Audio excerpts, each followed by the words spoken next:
Hot water. Many miles away. Hot water.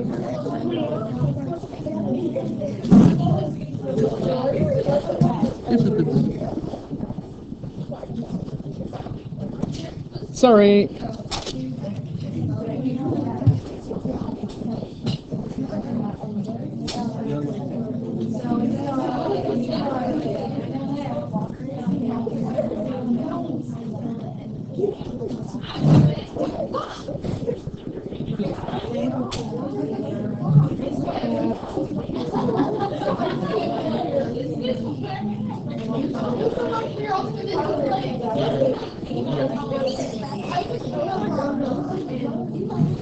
You're not safe from your head.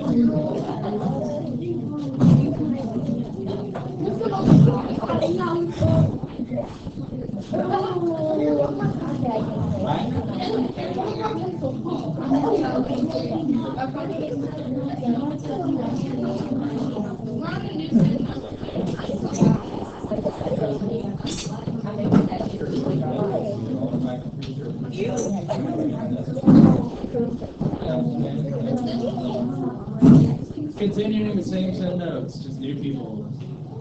3 of them in truth. You guys should know all these people. Yes.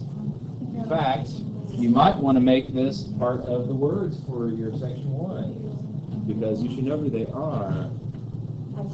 You should. You will.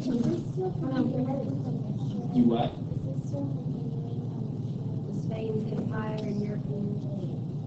Where? Spain's España! Yes. Yes, we're still talking about Spain. Exciting. Really? That scared you? Yes. Or did it startle you? Oh. It's not the same thing. Scared is like, spooky. Startled is like, Like, I always like to explain to people, like, I jump in, you react, it's like, it's like, that's being startled. That has nothing to do with being frightened. Two completely different. Yes. Fear is something like, oh my gosh, it's terrifying. You know, being startled is like, you go to like yawn and you fart on accident. You're like, I mean, I mentioned that totally happened in class one time. Not the nature of fear. They're really super embarrassing. That was hilarious. I was impressed too, Yes, ma'am.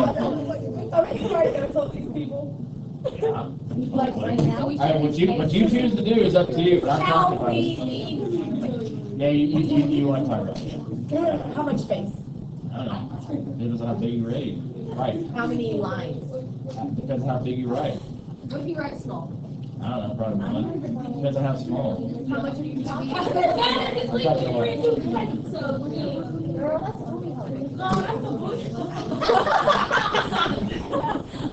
And I love that this is all being recorded and placed on YouTube.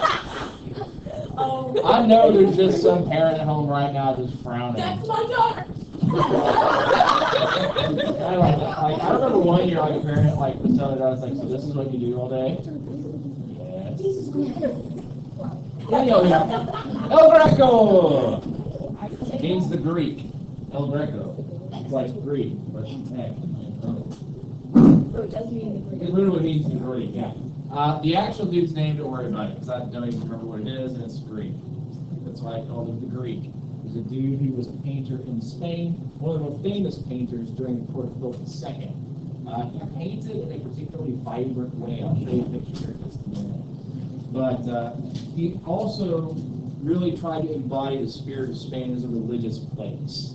And a lot of his subject matters were works of faith, as you'll see. But he also used imagery as allegory. He used symbolism to convey meaning. No, right. For instance, whenever he drew someone that was of particular importance, they were really tall and lanky, like towering over people, and kind of just like had this kind of odd, off, sort of almost inhuman look to it.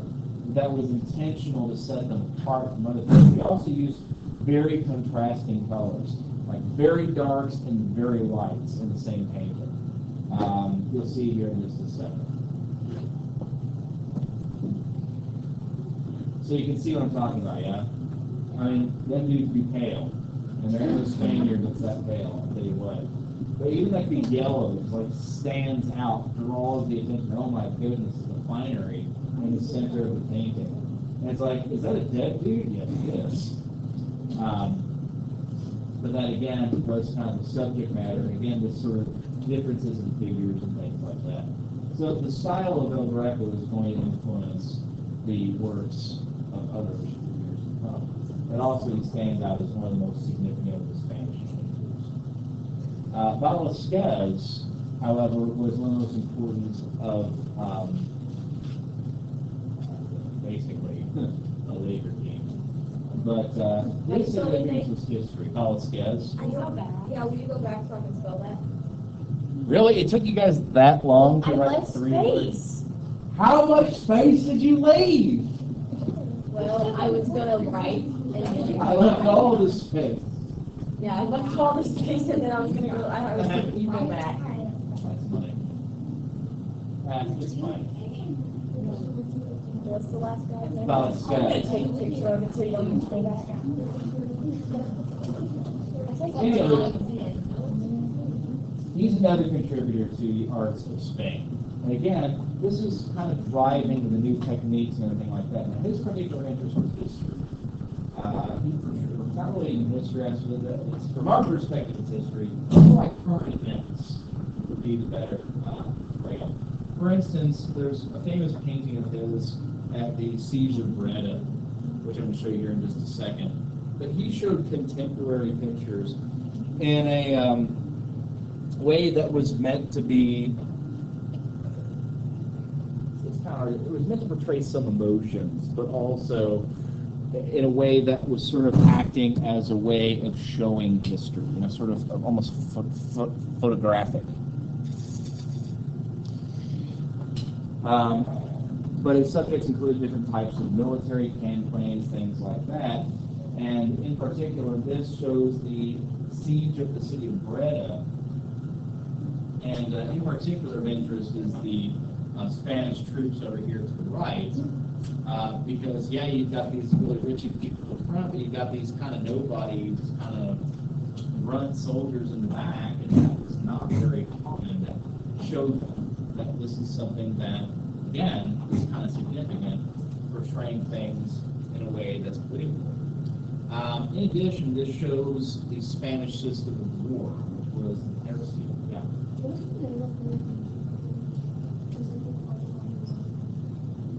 Okay. All you have to do to go to the photos, you go in the folders. There's a folder that says YouTube. Click on it. It'll take you right there. You have to actually go and search. Like they don't update them automatically to the top. You have to basically. There's one later if you go and switch it to view the most current video, it's going to be at the top. So you have to actually activate the video. Do that. Anyways. But again, the terrace revolved around 3 different types of weapons used in concert together. The pipes, the guns, and the swords. See, the thing is, each of these had a different advantage. It's sort of like rock, paper, scissors. Guns defeat the swordsman. But swordsmen defeat the pikes. The guns are defeated by horses. Wow. Here's how it works. Pretty much. You have your gun. You have, like, let's say I just had a bunch of guys with muskets, right? And they're shooting, and then the cavalry comes out. Well, yeah, my bullets are faster than the horses, but I'm only going to probably get off one shot before they get close enough to just like tear us apart. And horses are ferocious things on the battlefield. I don't know if you guys have ever been around a horse that's out of control, but it's really unnerving, especially if it's running right at you. They're faster than you, they're heavier than you, they can do a lot of damage. But how do we get rid of the horses? How do we fight them off? We'll just put a little guys, get a giant spear. We can see how tall these things are. They're about 20 feet long, and they've got a blade on the end of them like this. You put that through a horse, it's going to die. That's assuming, of course, you're aiming for the horse. Generally, you don't even worry about it. And you have a bunch of guys that put these pipes down and step on the end of them. Because what that does is, obviously, if they're just holding the pipe and a horse turns into it, they're not going to be able to hold on to it. But if you set it to the ground and a horse runs into it, it's going to impale itself, and basically the spear will force itself down and into the ground, and literally catapult them in some cases. Yeah? If you are like against another person and they like all have horses, couldn't you like kill a person and take the horses for yourself? You could, and certainly that's one option, but the question is sort of like, why don't, for instance, police officers shoot people in the kneecaps or shoot in the arms? Wouldn't that be less lethal than shooting in the chest? Yeah, but whenever you're fighting for your life, that's not exactly easy to do. That's why they always train you, go for the kill. Kills a person, don't worry about saving their life, because when it gets to life or death, you got to come out alive. So it's that same sort of thing. So sometimes it doesn't happen now. So you have the pikes against the guys on horseback. And the guns, to some extent, can take out the pikes, but really the best weapon against the pikes are the guys with swords. And the reason behind that really is best to show in terms of the video. Now here's the deal. I'm going to show you a video real quick that shows the Tercio in action. This is an actual battle representation from a European movie. It's a little bit gruesome. I'll give you that. So basically, here's what I'll say like this. Some folks genuinely do not like violence. Some folks are very upset by the sight of blood. There's nothing wrong with that. There are movies that have been ruined for me because it was like, yeah, we're just going to do lots of violence and gore.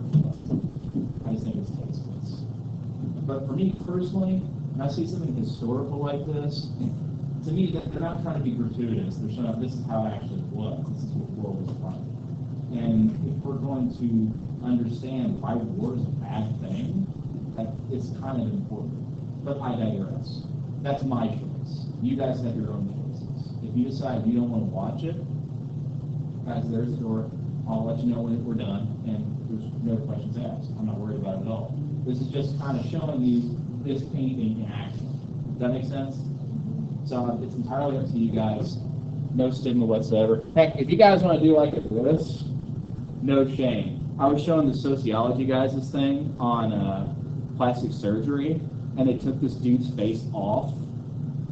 Half the girls are like, I'm like, dude, I don't blame you. You know, if you take sociology, if you want to look it up on YouTube, it's a TV series called Taboo.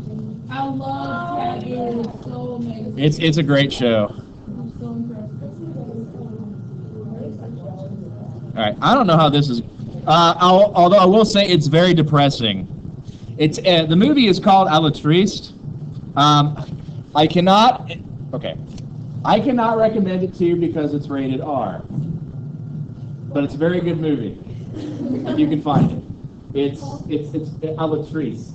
It means the sad man, basically. The stories of a soldier basically living during the 30 Years' War, and soldiers were not really taken care of, like they are today. They could be wounded. They could be forced into basically slave labor.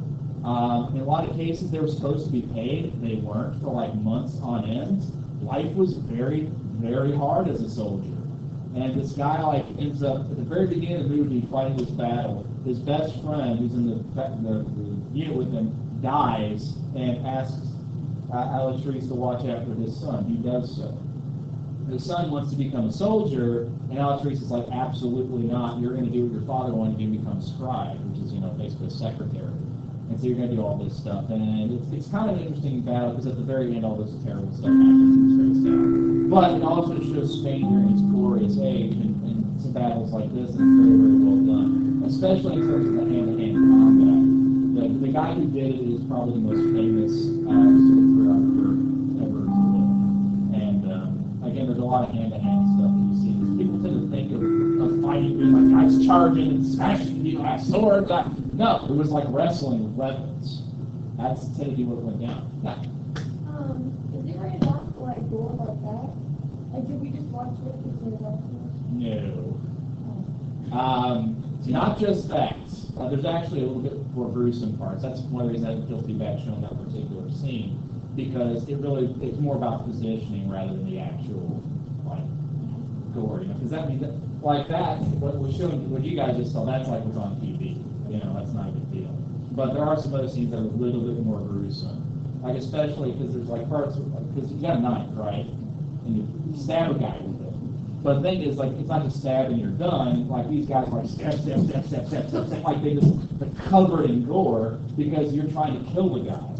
And one stab might not do the job, so 30 will do. And that sort of thing. Plus, there is some adult content, if you know what I mean. Some playing of Scrabble, all kinds of board games. Yeah.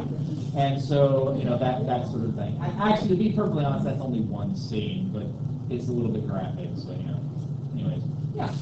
When these wars break out, like, when you get put in the front line, Yeah. is it like a punishment or is it offense? Well, that is one thing I didn't show you guys the rest of the film. So once the cavalry is pushed back, Tercio is standing there still, and the French, all right, do you guys want to surrender? That's in the movie. That didn't actually happen at the real Battle of Croix, but in the movie they ask and they say, no, basically we're a Spanish regiment, we don't surrender, and okay, and so they send in the infantry. And as the infantry is coming in, they say veterans to the front, basically newbies in the middle. And the reason behind that is the veterans have been through combat and survived. They are not likely to run in fear. The newbies are very likely to run in fear. So you surround them with a bunch of guys who aren't going to run. Because if they're not going to run, what are the other guys going to do? So that's what they did.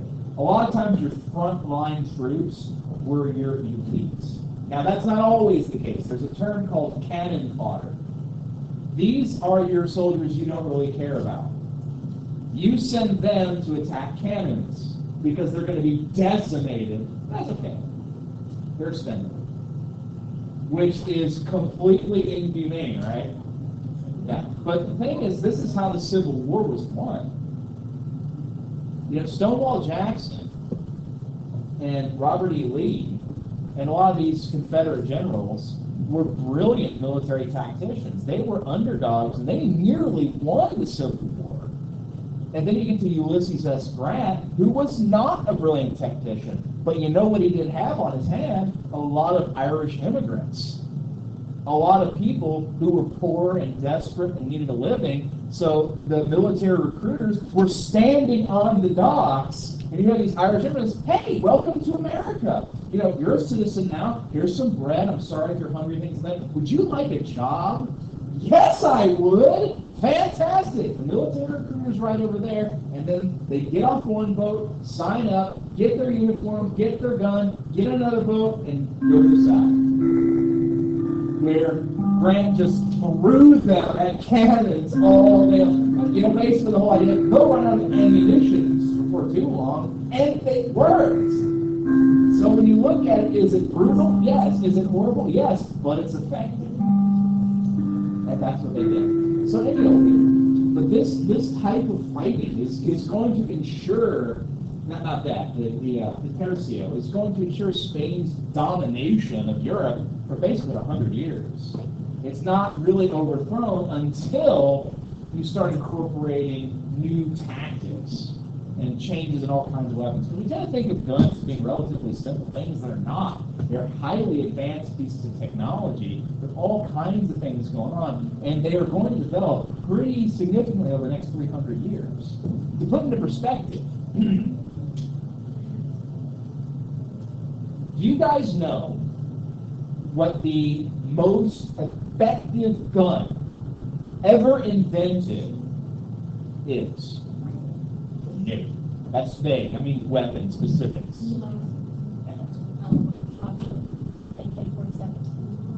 You're on the right track. Machine gun. There you go. More people died by machine gun than any other. You know number 2? The musket. Wow. More people died. And the thing is, the musket is, by and large, an advanced piece of military technology, but compared to now, it's a toy. Muskets don't even count as firearms in the United States. You know that? They actually qualify as museum pieces or something like that, or artifacts. I forget the exact definition like that. Kind of, sort of. What? No, bayonet. No, that's different. That's another weapon you attach to. Actually, the reason they did that, by the way, is to make guns into pipes. Because carrying a bunch of pipes is a little bit tricky. It had a 30 or 4 supported to it, and they, as you pointed out, could fall to muskets. So you get everybody with muskets, but then you're leaving yourself open against cavalry. So what you do is you put a knife on the end of the musket, and the thing is, that's actually short for musket. Muskets tend to be about like yay tall. You put a big spike on the end of that, and suddenly they're holding a pike. They did the exact same thing with muskets. And this, by the way, is what the Revolutionary War soldiers did as well. So this is something that, it's going to develop over years, I just think it's interesting because, this type of technology, which we would consider stupid, old-fashioned, for 300 years is going to change and evolve and become this efficient weapon of war that we've been through. But that's the nature of weaponry, You'll see some of this stuff when we go to the graveyard. You didn't talk about. Oh, Cervantes, thank you. Yeah, Miguel de Cervantes. We actually talked about him when we talked about the Renaissance. You guys remember Don Quixote? I do not recall. Did anybody read it in Spanish? Yeah. Don Quixote, yeah. The story of the knight who went crazy because he wasn't really a knight, he was a secretary, read too much about knights, was like, hey, I'm going to do that. And so he ends up buying all this stuff from like the pawn shops. He gets like this manky old sword, on his helmet, for a helmet, and he ends up getting on this donkey and a broom and rides against like windmills and stuff because they're four-armed giants. What do you think about it? Yeah. That's actually pretty good. Yeah, it's very well done. Okay, so let me start it over and I'll actually explain the Wait, verses. what about him? All right, so Miguel de Cervantes was a Spanish writer. He actually is credited with writing one of the first bits of, basically the first novel, although there's some argument to that. Again, I'm not an English teacher, but he is credited with it. And his most famous work is a book called Don Quixote. Quixote. Now, Don Quixote is the story of a country squire named Alonso Quijano. And Alonso Quijano, yeah.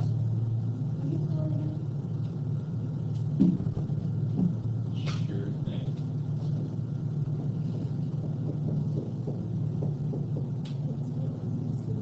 It looks like what? Don is a term of nobility. So he's a country squire who is named Alonso Quijano. And basically that meant he was a secretary. He was a bookworm. And he eventually retires because of old age. And in his retirement, his favorite hobby is to read. And he reads all these great epics like King Arthur, The Round Table, all these stories about medieval knights and romanticism and chivalry. And because he reads so much and looks at all the events going on, how evil the world is, he decides he's going to become a knight. And he's going to right all the wrongs of the world. He's going to do it to a trusty steed, a squire, and set out into the world. The thing is he's crazy. He's senile. That's what it is. He's going through dementia. So what happens is he goes and he buys all this stuff, like an old antique sword from a pawn shop. He gets a pot from his kitchen and puts it on his head. It's his helmet. He's got some like decorative armor that's been in his family for years. He puts that on, and his squire is this guy who's basically like this like gardener essentially. This person who is not really intelligent, just kind of goes along with him. And he ends up going out in the world, like he keeps seeing like challenges and adventure when it's like nothing having to do with it. like he ends up finding this miller who's out like working at this mill, and he's like, "Stand back, citizen! I will defend you!" And like gets this broom that's his lance and charges and crashes into his house, which is a windmill, because he thinks it's a four-armed giant that's terrorizing the peasants. And the miller's like, "What is going on?" He's confused. Just leave him. He's like fighting, like hitting it with his sword. And then like he gets distracted. It's like, I vanquished him, and continues on this whole thing. And it's completely mad. And by the end of this story, he ends up kind of coming out of it and realizing that who he really is, and goes home, and people are kind of sad because even though it was pathetic, it was sort of admirable in a way because it's not about what you really are. It's really about trying to do good things, essentially.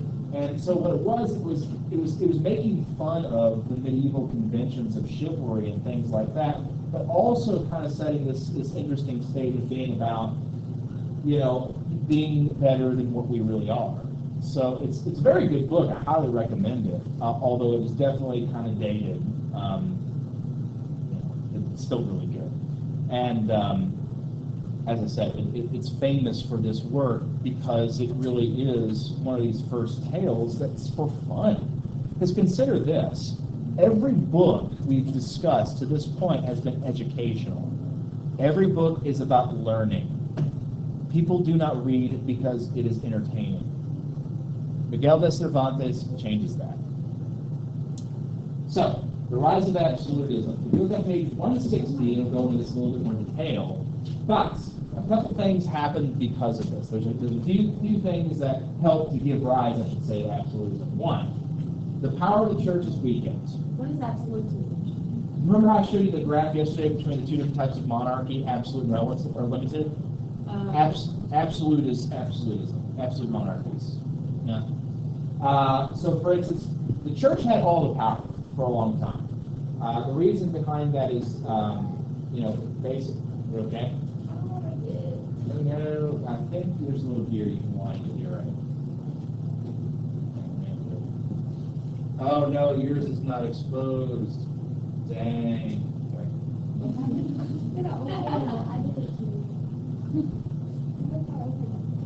Don't do it right now. Just keep it later. I'm just saying. Don't make a mess. Famous last words. Yeah, I have a 3-year-old, so she doesn't just do that. She just makes a mess and goes, oops. It's funny because yesterday she had a cup and she's looks over this banister we have in our house, takes the cup, fling, smash, mess, Harper! Oops. Oops. I saw you huck it. It wasn't like a, it was I had to fling it. Oops. Oops is not a magic button for fixing whatever you do. Yes, it is. I'm learning. Yes, ma'am. This is really random.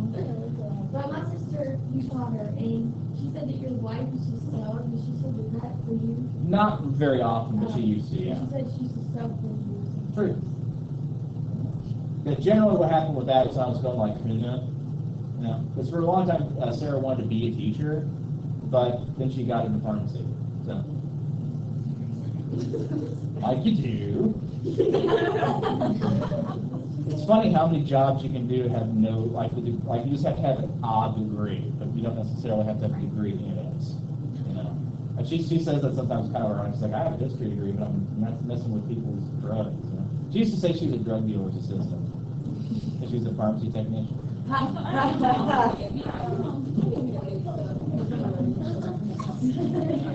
It is funny sometimes. I'll ask her. I was like, "What am I supposed to say?" You can do it like this. Thank you.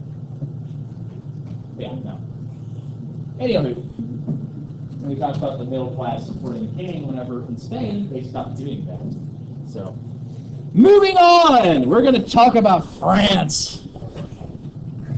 I get to stop saying España. Alas for that. You guys did catch España though, right? You catch that part in the movie where they right before the cavalry charge, they all set the pikes and go, "Oh, España!" That's one of my favorite parts. I don't know why. The funny thing is, like, so there are reenactors that reenact that era of war, and they have these giant pikes. Like, that's what they carry as their weapon. And I'm like, how do you get them to advance? Like, there's an event a friend of mine is going to called Slag and Grill, which is in the Netherlands. And there's these guys going from, like, the States and Canada, and they're taking these pikes. I'm like, these things are 20 feet long. How are you going to get on the airplane? And apparently what they're doing, found out, is a lot of them are going as sappers, which didn't carry them, so no problem. The other ones are mailing them to people they know in Europe, like through UPS. I just imagine this UPS guy with this 20-foot long like tube, just going, what in the hell? You know. And I asked him, like, how do you go to events like here in the States? He's like, I don't know about you guys, I don't know any cars that are 20 feet long. And so you just lash it to the roof of the car. I'm like, so you got a giant spike on your car? What do you get in an accident? It's going to impale some dude's Chevy. Come on. There's all kinds of stories that come from that accident. Smart car that had that on the top of the Yeah, I should jump you, villain. I still like the smart cars that are done like the Little Tikes van. See those? Like it's the yellow dome top and the red. That's funny. Anyways, let's talk Protestants. I didn't know you didn't like Protestants. I don't even know what they are. I just don't like taking them. Oh my gosh, I'm so keeping that. Because, we're in a Catholic school, we're talking about, the Protestant Reformation, and it's like, Catholics, Protestants. It's like, what? That's hilarious. No, the thing is that anti-Catholic, anti-Protestant thing's still around. Really? Oh, yeah. Like, I know a lady who refers to, okay, so couple got married. He and his family are Protestant. She and her family are Catholic. Their mothers are very religious and do not like each other. Why? Because one is Protestant, one is Catholic. I haven't actually talked that much to the Catholic mother because she actually doesn't live near here anymore. But the other mother I've talked to at length, and she refers to the other mother as that papist, which is hilarious. But anywho, yeah, it's still a thing. It's something she didn't agree about that. It's still part of the animosity. Anyway, Huguenots are French Protestants. And basically, the Huguenots and the Catholics are going to tear France apart with this religious war, essentially, that's going to break out. Now, to show this, the St. Bartholomew Day Massacre, which occurred in August 24, 1572, erupted because of a wedding and ended up with thousands of Protestants slaughtered. What happened at that wedding? Well, understand that weddings between enemies did happen regularly. That's one of the things I think is kind of ironic about the book Romeo and Juliet. It actually makes perfect sense for Romeo to be married to Juliet because you have the warring family. The Doge basically comes and says, "Look, dog, if you guys have any more feuding going on, I'm going to kill the lot of you." And so they're like, "Dang, dog, we better not fight no more." And so, there's this whole thing going on. So what's the best way of keeping two families from feuding? Have a wedding. Bring the family together, right? You're saying no, but that happened a lot. Because what happens at a wedding? You have true, but you also have a reciprocal. As much as can happen in an arranged marriage, you're going to marry this person. Do I love them? Yes. Fantastic. I mean, arranged marriages did happen. Now, technically, the church didn't like that. In fact, there's actually all kinds of rules about being married within the church at the time, but that wasn't really that big a deal. The two most important ones were consanguinity, and basically that means you can't be related, and the one basically forbidding marriage by force. In other words, a shotgun wedding. You had to both agree to this. So, or a broadsword wedding, due to the sword. So anyway, this was something that happened, but what happens after people are married, and what happens after the ceremony? Basically? Wow. Or hopefully not. That does happen sometimes. But no, a reception, yeah? Oh, yeah. Party, yeah? And in a lot of cases, there's a lot of adult beverages being shared. So people get really excited about one another. You're my friend, man. You know that? We're all like brothers now. I love you too, man. And it's the best. And the thing is wedding ceremonies now, like, yeah, you'll have the wedding, and you might have a reception. In some cases, it goes like a whole day, right? It's like you're spending money, like you're having this whole process, right? They lasted for days back in these times. For the wealthy, not everybody. For instance, like if you're a noble person, you would probably marry for love, because why else would you get married? You didn't have to worry about foreign families or estates or anything like that. It was just because you wanted to. In a lot of ways, the peasants had some more freedoms than nobles. Although certainly nobles were encouraged to love their partners, it was also a lot about business. So that's one of the reasons there's this kind of fantasy I've noticed in fiction about we're going to arrange this marriage. No, I want this other guy instead. No, you're not going to marry them. Yes, I am. We'll kill ourselves. That does not happen very often. Girls sound like That's like a recording. No. That sounds like the gingerbread guy from Shrek. I get this mental image of the gingerbread man getting married. My goodness. Don't eat my arm. I really hope my mom doesn't listen to It's going to be shenanigans the entire time. Anywho, so here's the deal. So, despite that, if you have enemies marrying enemies, there's still hot blood that can happen. So this is why the bridesmaids and the groomsmen are up there in the first place. Because the groomsmen are all armed, and the best man, have you guys ever wondered what's the purpose of the best man? Why does one of them have to be best? Because he's holding the groom's sword. In the event that during the ceremony, the bride's family were to get uppity and say try to murder him on the altar, they can fight their way out of the wedding. Because people, you have to understand, honor was incredibly important to these people. This is common in many places in the world still. With honor killings and things like that, people will kill for honor. And if they think that you're insulting their family honor, by God, there will be blood. And these feuds could last for generations. I mean, this is something that, why do we hate them? Because we do. And you'll hate them forever. Okay, Dad. This is how things are created. This is how genocide begins. When you get right down to it, whoa, that escalated quickly. But it's true.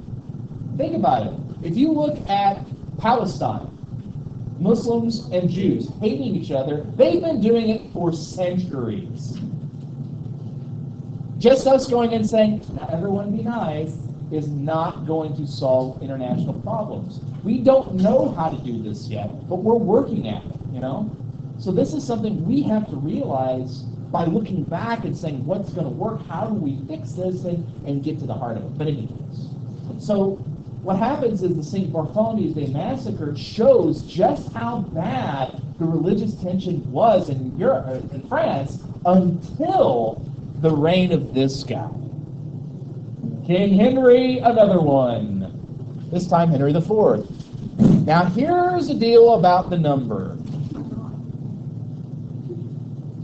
You guys, of course, know about Henry VIII, yes?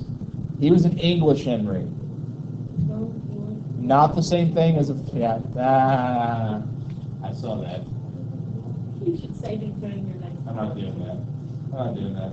Because someone would be offended by that. I don't know, so we'll say it's, I don't know. Yeah. We'll say it's greed. Maybe not. Get over it. It's funny. That's how you convince someone. I thought it was funny because I didn't think it would have been. Yeah, right. And you'll find that that's true. The more you look at stuff, it's pretty true. But anyways, so how it works. Let's say that you are a princess. Yes. Hooray! Right. you are referred to as princess or lady such and such. It depends. Let's say that you become queen, right? You are now known as, among other things, Her Majesty, Queen, name the number. The number is however many queens by that name there have been in your country before. Now let's say you're the first, i.e. Sophia. First, yes. Anyway. All right, now let's also say, just by hypothetical, that you're not only queen of one country, you're the queen of a second country as well. Hypothetically speaking, you can be queen such and such the first in one country, but if they've had 5 other queens by your name, you're also known as queen such and such the 6th in that country. That's how it goes down. Because, I mean, who has the name? There's actually been quite a few, actually. A good friend of mine, her sister named Cassie. Yeah. Is it Henry the what? This case is Henry IV. Henry IV, who was a Catholic, who was Protestant, but he converted to Catholicism to try to keep this religious war from continuing, and he especially got rid of it as much as possible with the Edict of Nantes, which guaranteed religious freedom, basically. However, he's still assassinated because somebody thought he was really a secret Protestant. Okay, so Henry the Fourth is also Henry VIII? Yeah, different person entirely. My story was trying to explain that the number doesn't necessarily correlate. Okay. I realize that muddies the thing a little bit, but hopefully it'll fix it later, because already this is our 3rd Henry. We've had Henry VIII, Henry Tudor, we've had Henry the Navigator of Portugal, and then now we're having Henry the Fourth of France. Yeah, 4. IV is 4. And ladies, we will stop there. Bright-eyed and bushy-tailed. Tomorrow we are watching a video. Hooray! Okay. It's on engineering.